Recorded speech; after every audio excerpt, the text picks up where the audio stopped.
வணக்கம். நீங்களும் உங்கள் அன்பு குடும்பமும் எல்லா வளமும் பெற்று வாழ்க வளமுடன்.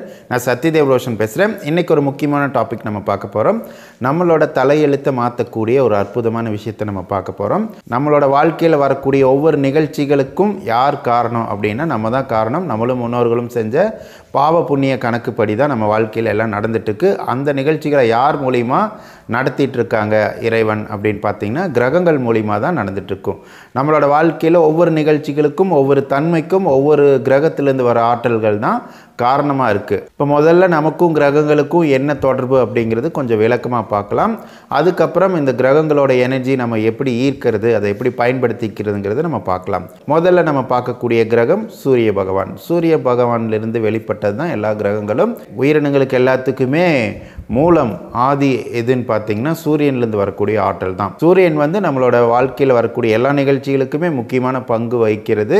அதில் ரொம்ப முக்கியம் அப்படின்னு பார்த்தீங்கன்னா நமக்கு அரசாங்க வேலை கிடைக்கணும், அதிகார மையத்தில் நம்ம இருக்கணும், நம்ம சொன்ன பேச்சு எல்லாரும் கேட்கணும் அப்படின்னாலும் தந்தை கட்டிருந்து நமக்கு நிறைய முக்கியமாக சூரிய பகவானிலிருந்து வரக்கூடிய ஆற்றல் நமக்கு அதிகாரத்தை கொடுக்கக்கூடியதாக இருக்கும். உடல் வலிமையும் வசீகரத்தன்மையும் மக்களை நம்மளால் வசீகரிக்க முடியும். அந்த தன்மையை நமக்கு கொடுக்குது. உடல் ரீதியாக பார்த்தோம்னா நம்ம உடம்புல இருக்கக்கூடிய எலும்புகளோட தொடர்புடையது சூரிய பகவான். கல்விக்கு ஞானத்துக்கு எல்லாத்துக்குமே சூரிய பகவான் அதிபதியார் விளங்குறார். அடுத்தது நம்ம பார்க்க போகிறது சந்திரன். சந்திரன் நம்மளோட மனதோட தொடர்புடையது. முழுக்க மனதை டாமினேட் பண்ணக்கூடியது. அதே மாதிரி நம்ம செய்கிற தொழில் நல்லா இருக்கணும், தொழில் வசியம் கிடைக்கணும்னா கண்டிப்பாக சந்திரனோட ஆற்றல் நமக்கு கிடைக்கணும். சந்திரன் நம்ம உடம்புல ரத்தத்தோடையும் ரசாயனத்தோடையும் தொடர்புடையது. சந்திரன்லேருந்து வரக்கூடிய காந்த அலைகள் நமக்கு நல்லபடியாக கிடைச்சிட்டு இருந்தால் தான் நம்ம சந்தோஷமான மனநிலையில் இருக்க முடியும். மனம் சமநிலையில் இருக்கும். சந்திரனோட ஆற்றல் இல்லைன்னா நம்ம மனம் சமநிலையில் இருக்காது. எந்த வேலை செய்கிறதுக்கும் நமக்கு பிடிக்காமல் போயிடும். தொழிலில் ஒரு வசியம் இருக்காது. எந்த தொழில் செஞ்சிங்கனாலும் அதில் நிலைச்சிருக்க முடியாது, புகழ் பெற முடியாது, உயர்ந்த இடத்துக்கு போக முடியாது. தொழில் மாறிக்கிட்டே இருக்கும். ஒருத்தருக்கு தொழில் செட் ஆகலை, அவங்க மாறிக்கிட்டே இருக்காங்க அப்படின்னா உங்களுக்கு கண்டிப்பாக சந்திரன் வீக்காக இருக்குன்னு அர்த்தம். அதே மாதிரி உறவுகளோட நல்ல ஒரு பிணைப்பு ஏற்படாது. ஓகேங்களா? அடுத்தது முக்கியமான கிரகம் எது அப்படின்னு பார்த்தீங்கன்னா புதன் கிரகம். புதன் கிரகம் தான் தொழிலுக்கு அதிபதி, எல்லா விதமான கலைகளுக்கும் அதிபதி. புதன் கிரகம் ஒருத்தருக்கு நல்லபடியாக அமைஞ்சித்துனா தான் அவங்க எந்த தொழில் செஞ்சாலும் அதில் வெற்றி அடைய முடியும். எந்த வேலைக்கு போனாலும் அந்த வேலையில் முன்னேறி மேல் போயிட்டே இருக்க முடியும். புதன் கிரகத்தோட ஆற்றல் இல்லைன்னா கண்டிப்பாக அவங்க பொருளாதார ரீதியாக ரொம்ப பின்தங்கி இருப்பாங்க. புதன் கிரகம் நம்ம உடம்பில் இருக்கக்கூடிய தோலோடையும் நரம்புகளோடையும் தொடர்புடையது. அதோட ஆற்றல் நமக்கு கிடைக்கலன்னா அவ்வளோதான். வசீகரத்தன்மை இருக்காது, ஞானம் இருக்காது, அறிவு இருக்காது, எதுவுமே இல்லாத தன்மையை கொடுக்கும். இப்போ புதன் கிரகம் பார்த்திங்கன்னா சந்திரனோட தன்மையும் குரு பகவான் அதாவது வியாழன் கோளுடைய தன்மையும் கலந்திருக்கக்கூடிய ஒரு கிரகம். இந்த ஒரு கிரகத்தோட ஆற்றல் உங்களுக்கு கிடைச்சதுனாலே போதும், நல்ல தொழிலில் சிறப்பாக நம்ம விளங்க முடியும். புதன் கிரகம் அறிவுக்கும் ஞானத்துக்கும் சம்மந்தப்பட்ட ஒரு கிரகம். அதனால் இந்த கிரகம் ஒவ்வொருத்தருக்கும் நல்லபடியாக அமையிறது நல்லது. அதோட சக்தியை ஈர்த்தம்னா தான் இந்த மாதிரியான இதெல்லாம் நமக்கு கிடைக்கும். அதே மாதிரி ஒரு வசீகரமான தோட்டத்தையும் கொடுக்கக்கூடியது. பொருளுக்கு அதிபதி எதுன்னு பார்த்திங்கன்னா செவ்வாய் தான். செவ்வாய்னா பூமியோட வளர்ப்பு மகன் அப்படின்னு சொல்லுவாங்க, அங்கக்காரகன் அப்படின்னு சொல்லுவாங்க. அங்கம்னா உடல், அதுக்கு அதிபதி.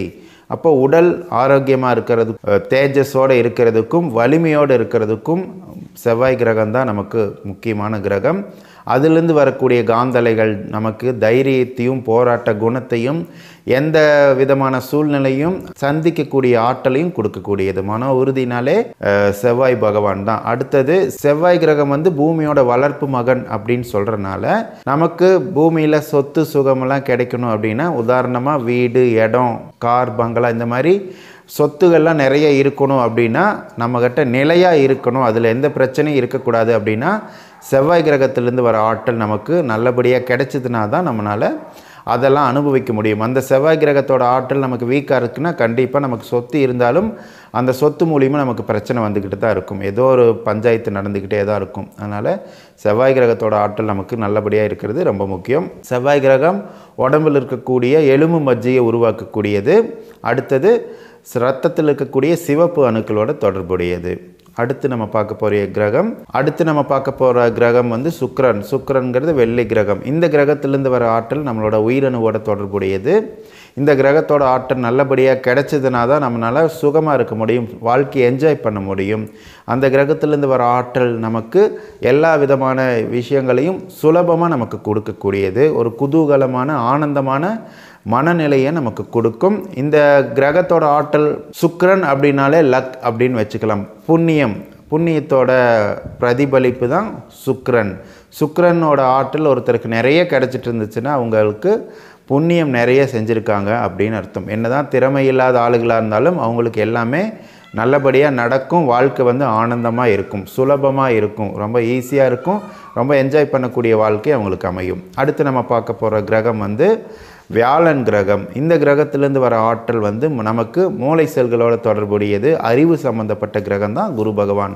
அப்போ வியாழன் கிரகத்திலேருந்து வர ஆற்றல் நமக்கு நல்லபடியாக கிடைச்சதுனா தான் நம்ம வாழ்க்கையில் எப்படி நடந்துக்கணும், நமக்கு வேணுங்கிற விஷயத்தை எப்படி அடையணும் அப்படிங்கிற ஒரு தெளிவு மனப்பான்மை இருக்கும். அறிவு நிலையில் உயர்வும், நல்லா படிக்கலாம், ஞானம் இருக்கும், ஒரு நேர்மையான மனிதராக வாழணும் அப்படின்னா கண்டிப்பாக குரு பகவானோட ஆற்றல் நமக்கு கிடைக்கணும். குரு பகவானோட ஆற்றல் நமக்கு நல்லபடியாக கிடைச்சதுனாலே எல்லா விதமான சுகங்களும் சொத்துக்களும் எல்லாம் நமக்கு கிடைக்கும். ஆற்றல் வாய்ந்த கிரகம் எதுன்னா குரு பகவான் தான். அதனால் கண்டிப்பாக ஒவ்வொருத்தருக்கும் குரு பகவானோட பலம் கிடைக்கிறதுங்கிறது ரொம்ப முக்கியம். அடுத்தது நம்ம பார்க்க போகிற கிரகம் சனி பகவான்.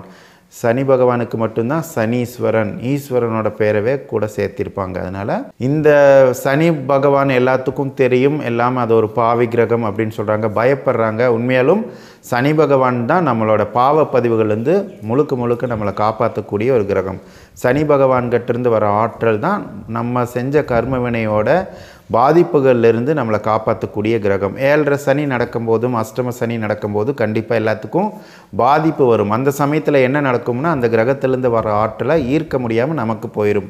இப்போது ஒவ்வொரு கிரகத்திலேருந்து வர ஆற்றலும் ஒருத்தருக்கும் தனித்தனியாக போய் அவங்கள பாதிக்காது, எல்லாத்துக்கும் ஒரே மாதிரி தான் வரும். உலகத்தில் இருக்கக்கூடிய எல்லா மனிதர்களுக்கும் அங்கிருந்து வரக்கூடிய ஆற்றல் அவங்க மேலே ஒரே மாதிரி தான் மோதும். ஆனால் அந்த ஆற்றலை ஈர்த்து தக்க வச்சுக்கக்கூடிய தன்மை ஒருத்தர் மாறுபடும். அதுதான் காரணம். அதை ஈர்க்க முடியாமல் போகிறதுனால அந்த கிரகத்தோட சக்தியை நம்ம பயன்படுத்திக்க முடியாமல் போயிடுது. இதுதான் முக்கியமான காரணம். ஓகேங்களா? அப்போது சனி கிரகத்தோட ஆற்றல் நம்ம வாங்கினாலே போதும், நமக்கு எல்லா விதமான சுகங்களும் கிடைக்கும். சனி பகவான் நம்மளோட நரம்புகளோட தொடர்புடையவர். நரம்பு மூலிமா தான் சக்தி உடம்பு ஃபுல்லாக பரவறனாலையும் ஒவ்வொரு உறுப்புகளுக்கும் நரம்பு மூலிமா தான் சக்தி போயிட்டுருக்கிறனால அந்த சக்தி ஓட்டம் வந்து சரியாக நடக்காது சனி பிடிக்கும்போது. அதனால தான் நமக்கு பாதிப்புகள்லாம் வருது. அதனால் நம்ம அந்த சனி கிரகத்தோட எனர்ஜியை நம்ம குவாலிட்டியாக வாங்கிக்கிட்டோம்னா, நல்லா ஈர்த்துக்கிட்டோம்னாலே போதும், எல்லா விதமான சுகங்களும் சந்தோஷமும் நமக்கு கிடைக்கும். அடுத்து நம்ம பார்க்க போகிற கிரகம் ராகு பகவானோட எனர்ஜி வந்து நமக்கு பாவப்பதிவுகளிலிருந்து பாதிப்பு ஏற்படாமல் நம்மளை பாதுகாக்கக்கூடியது. இப்போ ராகு பகவானோட முக்கியமான ஒரு பங்கு என்ன அப்படின்னா, நம்ம மனதிலிருந்து நெகட்டிவான எண்ணங்கள் வராமல் தடுக்கும். ராகு பகவானோட ஆற்றல் சரியாக ஈர்க்க முடியாமல் போச்சுன்னா நமக்கு நெகட்டிவான எண்ணங்கள் வரும், பலவீனமான எண்ணங்கள், சோம்பேறித்தனமான எண்ணங்கள், பொறாமை, இந்த மாதிரி எண்ணங்கள் வரும். அதே மாதிரி கெட்ட எண்ணங்கள்லாம் நமக்கு வரும். அப்போ அந்த எண்ணங்கள்லாம் நமக்குள்ளேருந்து வெளிப்படாமல் இருக்கிறதுக்கு ராகு பகவானோட எனர்ஜி வந்து நமக்கு தேவைப்படும். ராகு வந்து சூரியனோட நிழல் அப்படின்னு சொல்லுவாங்க. இப்போ அடுத்தது நம்ம பார்க்க போகிறது கேது வந்து சந்திரனோட நிழல்னு சொல்லுவாங்க. கேது பகவானிலிருந்து வரக்கூடிய ஆற்றல் வந்து நமக்கு என்ன கொடுக்குது அப்படின்னா, நம்ம மனதில் இருக்கக்கூடிய நல்ல எண்ணங்களை வெளிப்படுத்தக்கூடியது, முன்னோர்களோட புண்ணிய பதிவுகளை நமக்குள்ளேருந்து வெளிப்படுத்தக்கூடியது, முன்னோர்களோட நல்ல திறமைகளை நமக்குள்ளேருந்து வெளிப்படுத்தக்கூடிய ஒரு கிரகம் தான் கேது பகவான். ஞானக்காரகன் அப்படிம்பாங்க. நமக்கு ஞானத்தையும் மோட்சத்தையும் கொடுக்கக்கூடிய ஒரு கிரகம் தான் கேது பகவான். அதனால் அந்த கிரகத்திலேருந்து வரக்கூடிய ஆற்றல் நம்ம நல்லா ஈர்த்துட்டு இருந்தோம்னா தான் நம்மளால் அடுத்த கட்டத்துக்கு போக முடியும். மனித பிறவையிலிருந்து அடுத்த நம்ம எதுக்காக பிறந்திருக்குமோ அதை அச்சீவ் பண்ணணும், அதை பற்றி தெரிஞ்சுக்கணும் அப்படின்னா கண்டிப்பாக கேது பகவானோட ஆற்றல் நமக்கு தேவைப்படுது. இப்போ நம்ம ஒவ்வொரு கிரகத்துக்கும் நமக்கும் என்ன தொடர்புன்னு சொல்லி பார்த்தோம். அந்த கிரகத்திலேருந்து வர ஆற்றலை எப்படி ஈர்க்கணும் அப்படின்னா, நம்ம அதுக்குன்னு தனித்தனியாக கோயில்கள் நம்ம ஊரில் அமைச்சிருக்காங்க. அந்த கோயிலில் போனோம்னா அந்த குறிப்பிட்டோட கிரகத்தோட ஆற்றல் நம்ம முழுமையாக வாங்கிக்க முடியும். அதனால் எப்போவுமே நம்ம அந்த மாதிரி கோயிலுக்கு போயிட்டுருக்கிறது சிரமமான காரியம். கண்டிப்பாக மாதத்தில் ஒவ்வொரு மாதத்துலேயும் அந்த சிறப்பான அந்தந்த கிரகத்துக்குரிய கோயில்களுக்கு நம்ம போய் வழிபடுறது நல்லது. அதை விட ரொம்ப சுலபமான விஷயம் என்னென்னா, நம்ம வீட்லேயே இருந்துட்டு கிரகங்களோட எனர்ஜி வாங்கிக்க முடியும். நீங்கள் வந்து இப்போ இப்போ கிரகங்களுக்குரிய பீஜ் மந்திராவை ஒளி வடிவில் இந்த வீடியோவோட எண்டில் கொடுக்குறோம். அந்த இதை வந்து நீங்கள் வீட்டில் வந்து போட்டுவிடுங்க. கண்டிப்பாக நீங்கள் பெட்ரூமில் போட்டுவிடுங்க. படுக்கை அறையில் வந்து இந்த மந்திரங்கள் ஒலிக்க விடுறது ரொம்ப நல்லது. படுக்கை அறையில் தான் நம்ம ஒரு நாளைக்கு அதிகமாக டைம் ஸ்பெண்ட் பண்ணுவோம். நம்ம நைட்டு ஒரு 10 மணி நேரமாவது அந்த இடத்துல ஒரே இடத்துல இருக்கும். அங்கே இங்கேயும் நகராமல் ஒரே இடத்துல படுத்துட்டு இருக்கும்போது அங்கே வந்து நல்ல வைப்ரேஷன் இருந்துச்சுன்னா தான் அடுத்த நாள் நமக்கு நல்லபடியாக அமையும். வாழ்க்கையில் எவ்வளவுதான் மோசமான சூழ்நிலை இருந்தாலும் இந்த மாதிரி நவகிரக மந்திரங்களை நம்ம தினமும் கேட்கும் போதும் அந்த வைப்ரேஷனை ஏற்படுத்திக்கும் போதும் நம்மளால் வாழ்க்கையில் எல்லா விதமான சுகங்களையும் அனுபவிக்க முடியும். அதனால் பெட்ரூமில் வந்து நைட்டு போட்டுவிடலாம். பெட்ரூமில் வந்து நீங்கள் என்ன பண்ணுறீங்கன்னா காலையில் போட்டுவிட்ருங்க. நீங்கள் அங்கே உட்காரணும்னு அவசியம் கிடையாது. நீங்கள் ஒரு நாளைக்கு 3 முறையாவது முழுக்க இந்த வீடியோவில் இருக்கக்கூடிய அந்த மந்திரங்களை ஒலிக்க விடுங்க. அந்த மாதிரி மந்திரங்களை போட்டு அது முடிஞ்சதுக்கப்புறம் அங்கே உட்காந்து நீங்கள் வேண்டிக்கோங்க. உங்கள் வீட்டில் யார் யார் எப்படி எப்படி இருக்கணும், என்னென்னலாம் நடக்கணும் அவங்களுக்கு அப்படிங்கிறத என்ன வேண்டுதலாக இருந்தாலும் நீங்கள் அந்த வேண்டுதலை வச்சுக்கோங்க. குறிப்பாக மனிதர்கள் எந்த இடத்துல அதிகமாக இருக்கிறாங்களோ அந்த இடத்துல எல்லாம் இந்த நவகிரக மந்திரங்களை போட்டுவிடுங்க. நவகிரக மந்திரங்களில் பீஜ் மந்திரம் ஒவ்வொரு கிரகத்துக்கும் 4 மந்திரங்கள் இருக்குது. அதில் எந்த மந்திரங்களை வேணால் பயன்படுத்தலாம். நாங்கள் ஸ்கிரிப்ட் எழுத்து வடிவில் கொடுத்துருக்கிறது ஒரு வேறு மந்திரமாக இருக்கும். இதில் கொடுத்துருக்கிறது வந்து ஒளி வடிவில் இருக்கக்கூடிய மந்திரம் வேறு மந்திரமாக இருக்கும். அதனால் நீங்கள் குழம்பிக்காதீங்க, எந்த மந்திரத்தை வேணால் பயன்படுத்தலாம். இப்போ இந்த கிரகங்களோட மந்திரங்கள் கண்டிப்பாக நீங்கள் சமையல் அறையிலையும் படுக்கை அறையிலையும் வரவேற்பு அறை ஹால் அப்படின்னு சொல்லுவாங்களே, அதனால் மனிதர்கள் அதிகமாக இருக்கக்கூடிய அறையில் நீங்கள் இதை பயன்படுத்திட்டு வரும்போது மந்திரங்களை போடும்போது அந்த மந்திரங்கள்லேருந்து வர வைப்ரேஷன் என்ன ஆகணும், அந்த அறையில் இருக்கக்கூடிய எல்லா பொருட்களையும் பதியும் செவுத்தில் கூட அதில் ரெக்கார்ட் ஆகும். அப்போ அந்த அலைகள் தான் மறுபடியும் அங்கேருந்து ரிஃப்ளெக்ட் ஆகிட்டே இருக்கும். அப்போ அது வந்து நம்ம மேலே பட கிரகங்களோட எனர்ஜி ஈர்க்கக்கூடிய சக்தி நமக்கு கிடைக்கும்.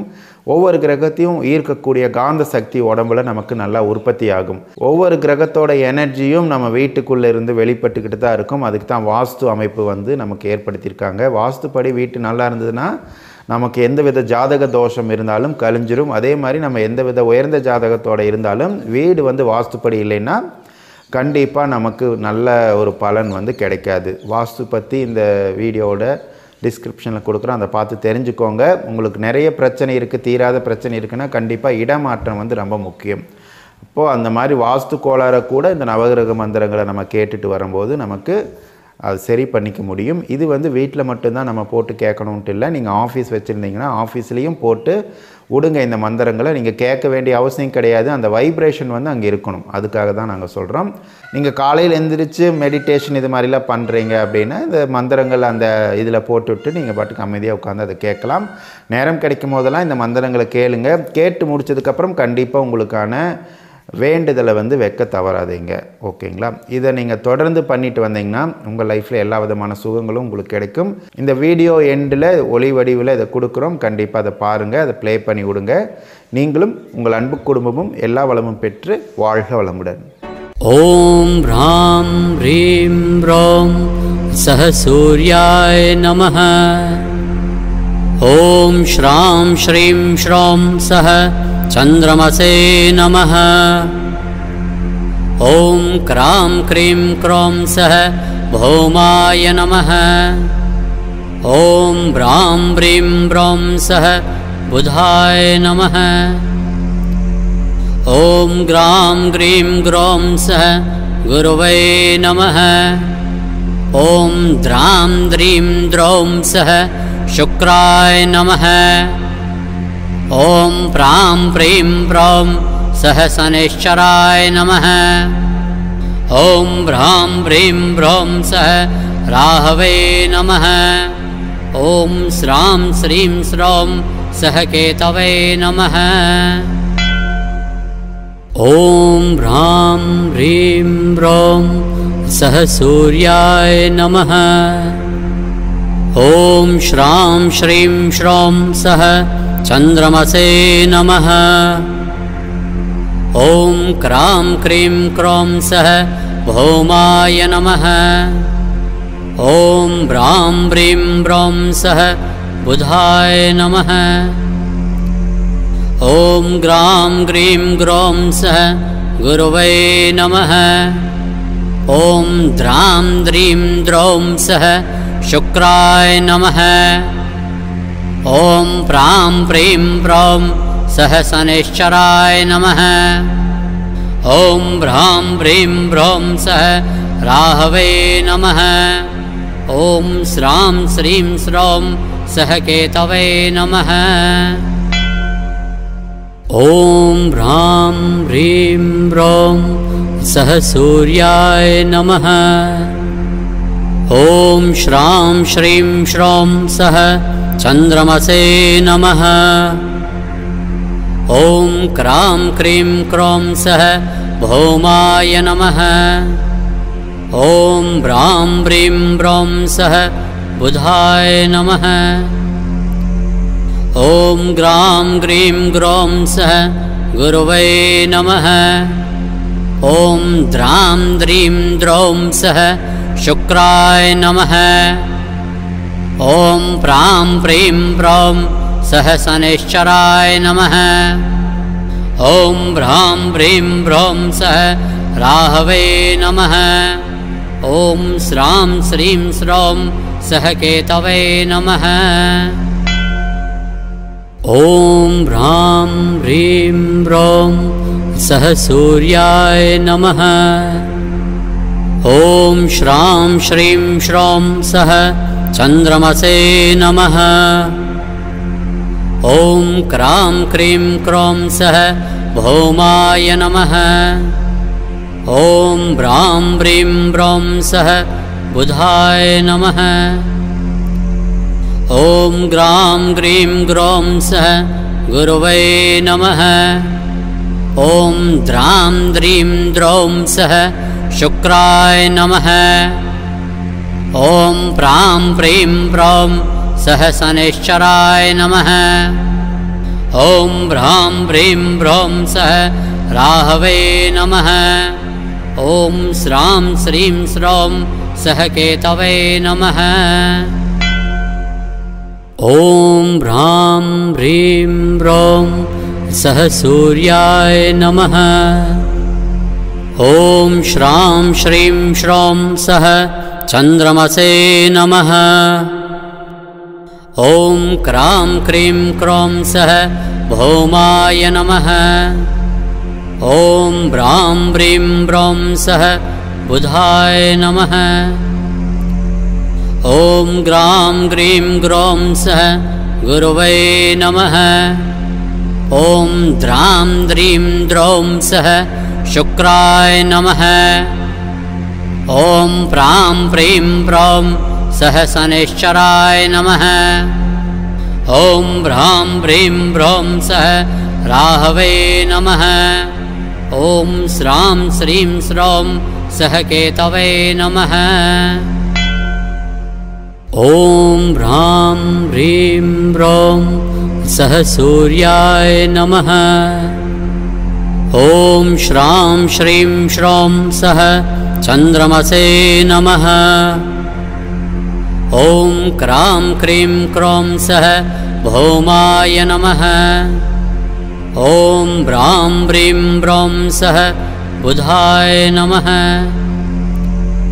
ॐ ग्रां ग्रीं ग्रौं सः गुरवे नमः। ॐ द्रां द्रीं द्रौं सः शुक्राय नमः।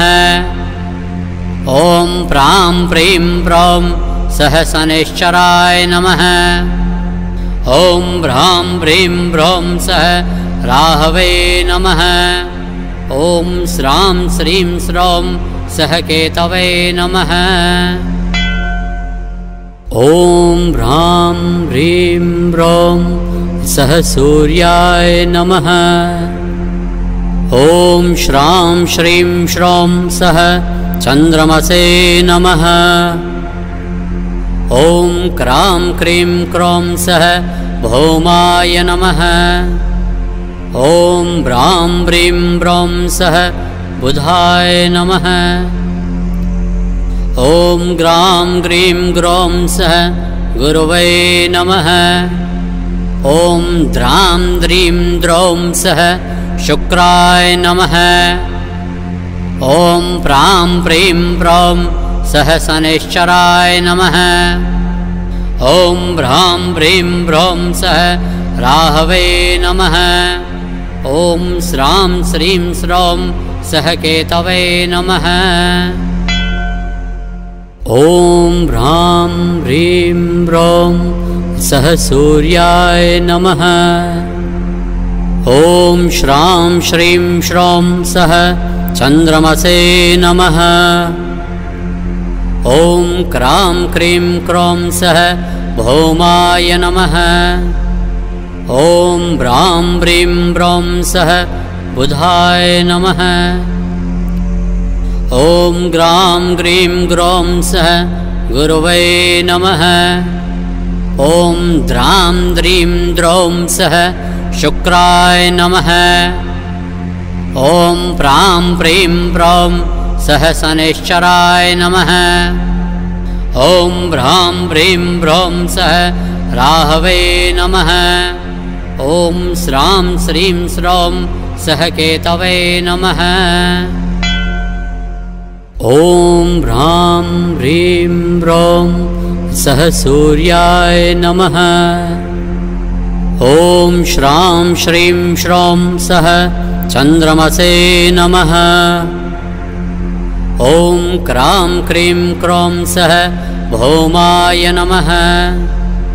ॐ ब्रां ब्रीं ब्रौं सह बुधाय नमः।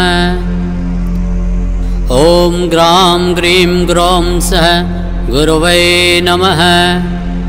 ॐ द्रां द्रीं द्रौं सह शुक्राय नमः। ॐ प्रां प्रीं प्रौं सह शनैश्चराय नमः। ॐ भ्रां प्रीं प्रौं सह राहवे नमः। ॐ श्रां श्रीं श्रौं सह केतवे नमः। ॐ ह्रां ह्रीं ह्रौं सह सूर्याय नमः। ॐ श्रां श्रीं श्रौं सह चन्द्रमसे नमः। ॐ क्रां क्रीं क्रौं सह भौमाय नमः। ॐ ब्रां ब्रीं ब्रौं सह बुधाय नमः। ॐ ग्रां ग्रीं ग्रौं सह गुरवे नमः। ॐ द्रां द्रीं द्रौं सह शुक्राय नमः। ॐ प्रां प्रीं प्रौं सह शनैश्चराय नमः। ॐ भ्रां प्रीं प्रौं सह राहवे नमः। ॐ श्रां श्रीं श्रौं सह केतवे नमः। ॐ ह्रां ह्रीं ह्रौं सह सूर्याय नमः। ॐ श्रां श्रीं श्रौं सह चन्द्रमसे नमः। ॐ क्रां क्रीं क्रौं सह भौमाय नमः। ॐ ब्रां ब्रीं ब्रौं सह बुधाय नमः। ॐ ग्रां ग्रीं ग्रौं सह गुरवे नमः। ॐ द्रां द्रीं द्रौं सह शुक्राय नमः। ॐ प्रां प्रीं प्रौं सह शनैश्चराय नमः। ॐ भ्रां प्रीं प्रौं सह राहवे नमः। ॐ श्रां श्रीं श्रौं सह केतवे नमः। ॐ ह्रां ह्रीं ह्रौं सह सूर्याय नमः। ॐ श्रां श्रीं श्रौं सह चन्द्रमसे नमः। ॐ क्रां क्रीं क्रौं सह भौमाय नमः। ॐ ब्रां ब्रीं ब्रौं सह बुधाय नमः। ॐ ग्रां ग्रीं ग्रौं सह गुरवे नमः। ॐ द्रां द्रीं द्रौं सह शुक्राय नमः। ॐ प्रां प्रीं प्रौं सह शनैश्चराय नमः। ॐ भ्रां प्रीं प्रौं सह राहवे नमः। ॐ श्रां श्रीं श्रौं सह केतवे नमः।